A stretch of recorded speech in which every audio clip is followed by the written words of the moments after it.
Le roi Mohamed VI a également appelé à l'actualisation des outils et des législations nationales qui s'occupent du volet relatif à l'amélioration de la situation de la femme. Écoutons. ومن أهم الإصلاحات التي قمنا بها إصدار مدونة الأسرة.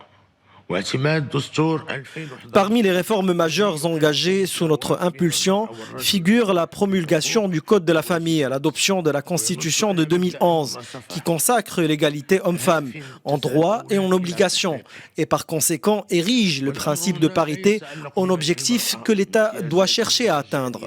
L'esprit de la réforme ne consiste pas à octroyer à la femme des privilèges gracieux, mais bien plus précisément à lui assurer la pleine jouissance des droits légitimes que lui confère la loi. Dans le Maroc d'aujourd'hui, il n'est en effet plus possible qu'elle en soit privée.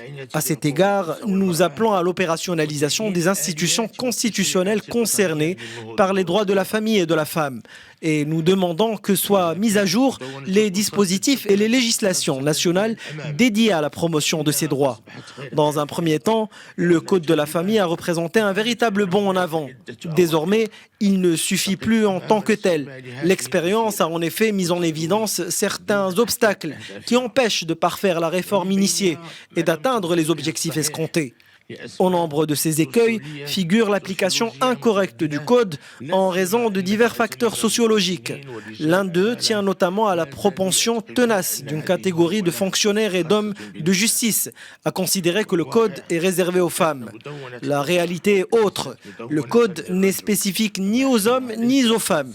Il est dédié à la famille entière. Fondé sur la notion d'équilibre, il donne aux hommes et aux femmes les droits qui leur échoient respectivement et il tient compte de l'intérêt des enfants.